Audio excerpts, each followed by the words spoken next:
everyone, welcome in my YouTube channel. Tomorrow we will discuss chapter 2 class 12th clinical nutrition and dietetic. कल हम सभी ने नैदानिक पोषण और आहार के चैप्टर को डिस्कस किया था, जिसमें हमने उसके महत्व और उनके वर्णन के बारे में बात की थी और साथ ही नैदानिक पोषण और आहार की क्या होता है इस बारे में बात की थी। आज हम अपने टॉपिक को आगे ले जाते हुए आज हम बात करेंगे पोषण औषधि के बारे में कि पोषण औषधि होती क्या है। पोषण मतलब न्यूट्रिशन, औषधि मतलब कि एक दवाई के रूप में कार्य करना। तो पोषण औषधि वे पदार्थ होते हैं जो कि मानव स्वास्थ्य के लिए बड़े ही लाभकारी होते हैं। मानव स्वास्थ्य के लिए बहुत ही लाभकारी होते हैं, बहुत से बेनिफिट्स ये हमें दिलाते हैं। ये वे खाद्य पदार्थ होते हैं जो कि प्राकृतिक निर्मित होते हैं, जो कि हमारे मतलब नेचर से मिलते हैं, नेचर से बनते हैं। ये वो उत्पाद होते हैं और इनको हम किसी दूसरी चीज़ों के साथ मिला करके इनकी न्यूट्रिशन वैल्यू को भी इंक्रीज़ कर सकते हैं, जैसे कि मिल्क फार्मूला में विटामिन डी को, ओमेगा 3 को, या फिर किसी भी प्राकृतिक पदार्थ में हम आहार के फोक को मिला करके भी इसकी जो औषधि है वो बना सकते हैं, उसकी वैल्यू को इंक्रीज़ कर सकते हैं। फिर बात आती है मेडिकल फूड्स की, चिकित्सीय खाद्य पदार्थों की। ये वो खाद्य पदार्थ होते हैं जो कि आवश्यकताओं के अनुरूप हों। आवश्यकता की हमारी जितनी बॉडी की रिक्वायरमेंट होती है, उस रिक्वायरमेंट को देखते हुए इनको तैयार किया जाता है। रिक्वायरमेंट का मतलब फॉर एग्जांपल अगर मैं आपसे बात करूं, हमारे जितने भी ये पैकेट वाले प्रोडक्ट आते हैं, ये पैकेट वाली जितनी भी चीज़ें आती हैं जो ज़्यादातर मोस्टली बच्चे खाते भी हैं, जो इंस्टेंट होते हैं, रेडी टू ईट होते हैं, तो उन पर अगर आप ध्यान दो तो उस पर लिखा होता है कि वो पैकेट पर जो क्वांटिटी लिखी हुई है 100 ग्राम, 200 ग्राम, 150 ग्राम, 20 ग्राम, तो उस पर यह भी लिखा होता है कि वो कितनी सर्विंग के लिए है। किसी एक पर्सन की सर्विंग के लिए है, 2 के लिए है या ज़्यादा के लिए है।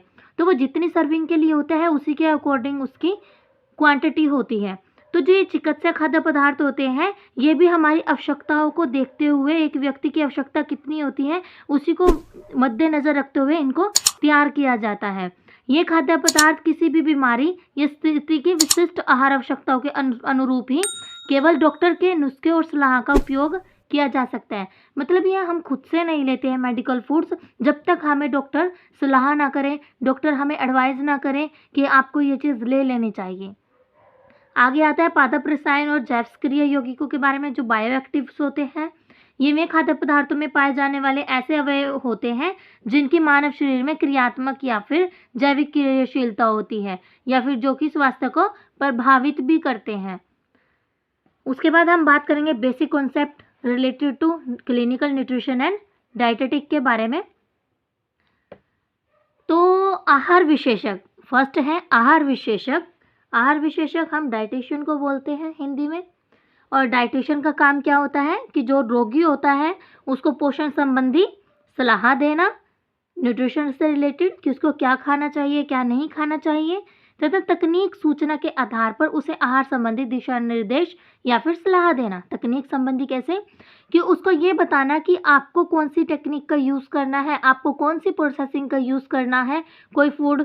जैसे फॉर एग्जांपल कि अगर मैं किसी भी एक पेशेंट की बात करूं, अगर किसी को इंटेस्टिनल प्रॉब्लम है, उसको पेप्टिक अल्सर है या किसी भी तरह की कोई प्रॉब्लम हो रही है, तो ऐसे समय में क्या होता है कि वो रोगी मिर्ची वाले या फिर कोई तीखे जो कि ज़्यादा ही हार्मफुल हो जाकर के अंदर जाकर उसको इरिटेट करें, फीलिंग अच्छी ना आए उसको, तो ऐसे प्रोडक्ट या ऐसे फूड्स को वो बिल्कुल भी प्रेफर नहीं करते हैं कि आप उसको इनटेक करो। वो उनको बिल्कुल क्लियरफुल लिक्विड ऐसे फूड देते हैं जो कि बिल्कुल भी उनके लिए हार्म ना हो, जिसमें कॉन्डिमेंट स्पाइसेस ज़्यादा ना हो, ऑयली ज़्यादा ना हो। कुछ इस तरह के प्रोडक्ट जो है वो प्रेफर करते हैं उनको, जो कि उनके इंटेस्टिनल में जाकर इरिटेशन ना करे। साथ ही आहार विशेषज्ञ क्या करता है, वो शारीरिक मानसिक रूप से भी स्वस्थ व्यक्ति को भी भविष्य के लिए उसके अच्छे पोषण संबंधी स्थिति बनाए रखने के लिए भी उसमें भी उसकी मदद करता है। ये ज़रूरी नहीं होता है कि कोई बीमार है तभी वो डाइटिशियन के पास जाकर गाइडलाइंस ले सकता है, ऐसा नहीं होता है। अगर हमें भविष्य में भी स्वस्थ रहना है तब भी हम एक डाइटिशियन के पास जाकर के अपनी जांच करवाते हैं और आगे के लिए अपने डाइट प्लान्स को ले लेते हैं, ताकि हमारा आगे आने वाला जो फ्यूचर हो वो स्वस्थ हो, हमें किसी भी तरह के रोग की सामना ना करना पड़े। साथ ही आता है कि आजकल के जो पोषण और आहार या चिकित्सा का जो अधिकतर उपयोग जो है मरीजों के स्वास्थ्य के लिए ही किया जा रहा है, ताकि उनका स्वास्थ्य सही रहे, अच्छा रहे। क्योंकि आमतौर पर क्या होता है, हमें गलत खान पान की वजह से या फिर पानी अच्छा नहीं होता, साफ़ नहीं होता, या खाना हम हाइजीनिक उस रूप से नहीं बनाते हैं, तो ऐसे में हमें नॉर्मल सी थोड़ी सी ऐसी बीमारियां हो जाती हैं जिनका हमें सामना करना पड़ता है। फॉर एग्जांपल दस्त, उल्टी, भोजन की एलर्जी हो जाना, अरक्तता मतलब खून की कमी हो जाना, फीवर हो जाना, टाइफाइड हो जाना, कोई भी क्षय रोग या फिर कोई अल्सर, छाले वगैरह पड़ जाना, अतिसमलता मतलब जी मचलाना, कच्चा जी होना, हृदय में जलन, हमें जलन महसूस होती है, या फिर मिर्गी का दौरा वगैरह पड़ना, एपिलेप्स जैसी कोई बीमारी हो जाना, जठरांत्र मतलब कि आपके गले से रिलेटेड कोई भी ऐसी कोई समस्या उत्पन्न हो जाना, एड्स, आपको पता ही है एड्स होता क्या है, कैंसर हो जाना, ऑस्टियोपोरोसिस, बोन से रिलेटेड प्रॉब्लम हो जाना, मोटापा आना, जलन होना, या फिर हमारे खाना ना पचना, उसमें गड़बड़ी होना, किडनी में प्रॉब्लम होना, लीवर में प्रॉब्लम होना, अग्नाशय संबंधी कोई भी गड़बड़ी की स्थिति में आहार विशेषज्ञ नैदानिक पोषण चिकित्सक की सेवाएं ली जा सकती हैं।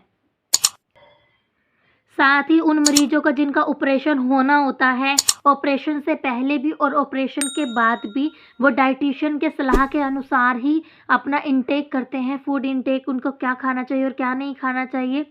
तो जिन मरीजों का ऑपरेशन होना होता है उन्हें भी सर्जरी से पहले और सर्जरी के बाद एक स्पेशल न्यूट्रिशन और पूरक आहार सप्लीमेंट्स जो है उनको दिए जाते हैं, ताकि उनकी पोषण चिकित्सा की सेवाओं को, आवश्यकताओं को पूरा किया जा सके।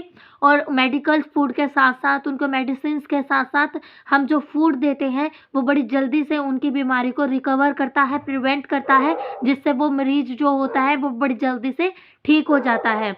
और चिकित्सा पोषण और आहार का सीधा सरोकार जो है विभिन्न प्रकार के रोगों से पीड़ित मरीजों की पोषण संबंधी आवश्यकताओं को पूरा करने और उनके सही प्रकार का आहार सुझाने से है।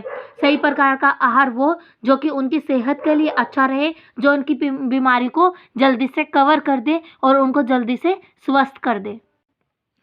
आगे हम बात करेंगे इसके एम्स के बारे में, ऑब्जेक्टिव्स के बारे में, डाइट थेरेपी के, वो क्या होते हैं। मरीजों की जितनी भी आदतें होती हैं, जो फूड हैबिट्स होती हैं, उसको ध्यान में रखते हुए ही एक डाइटिशियन को उसका डाइट प्लान करना होता है। क्योंकि ज़्यादातर क्या होता है कि डाइटिशियन अगर बात ना करें उनकी लाइक डिसलाइक्स के बारे में, हैबिट्स के बारे में, और डाइट प्लान बना दे, तो ऐसे में मरीज जो है उस फूड को इनटेक नहीं करता है, क्योंकि वो उसको पसंद ही नहीं है। लेकिन उसकी सेहत के लिए उस टाइम पर अगर वो ज़रूरी हो तो उसे खिलाना भी पड़ता है।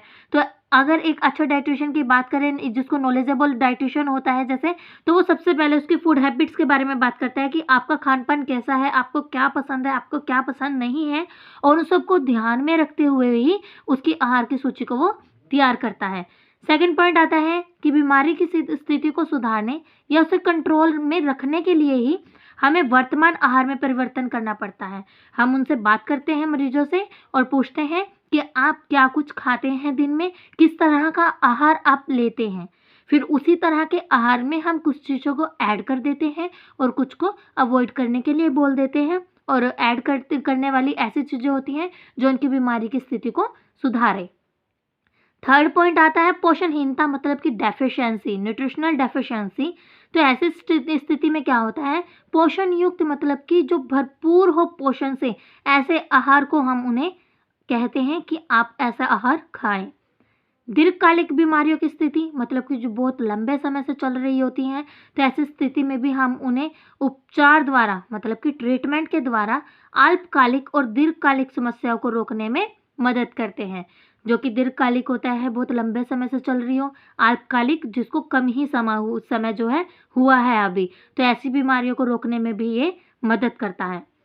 आगे फिफ्थ पॉइंट आपका आता है कि मरीजों को हम ऐसी ईमानदारी के अनुसार अनुसरण और शिक्षित प्रोत्साहित करना, क्योंकि डाइटिशियन बता देता है आपको क्या खाना है, क्या नहीं खाना है, कैसे खाना है, लेकिन होता क्या है अगर मरीज उसको ईमानदारी से उसको फॉलो ना करे, डाइट प्लान्स को या डॉक्टर की कही हुई सलाह को ना ले, तो ऐसे में वो मरीज जल्दी से ठीक नहीं हो पाता है। तो मरीज को ये भी समझाना पड़ता है, मरीज को ईमानदारी उसको सिखानी पड़ती है और उसको खुद भी ईमानदार बनना पड़ता है। अगर वो किसी डिजीज से सफ़र कर रहा है, अगर उसे ठीक होना है, तो उसे ईमानदारी से उन सभी चीज़ों को फॉलो करना होता है, और डाइटिशियन भी जो होता है उसको प्रोत्साहित करता है, मोटिवेट करता है। आगे आता है मरीजों के द्वारा भोजन की स्वीकार्यता कि जो भी उसको भोजन बताया गया है वो उसे एक्सेप्ट करे और उस भोजन का उपभोग करे, मतलब उस भोजन को खाए, तभी जाकर के उसकी बीमारियों पर उसका प्रभाव पड़ेगा, वो जल्दी से ठीक होगी और तभी डाइटिशियन को पता चलेगा कि जो डाइट प्लान उसके द्वारा दिया गया है वो काम कर रहा है या नहीं कर रहा है, उसकी स्थिति में किस तरह की इम्प्रूवमेंट हुई है या नहीं हुई है। आज के लिए हम इतना ही पढ़ेंगे। कल हम बात करेंगे कि मरीजों के द्वारा भोजन की स्वीकार्यता और उपभोग में बीमारियों का क्या प्रभाव होता है, हम इनका आकलन किस तरह से कर सकते हैं और कौन-कौन से पॉइंट्स को हमें ध्यान में रखना होगा।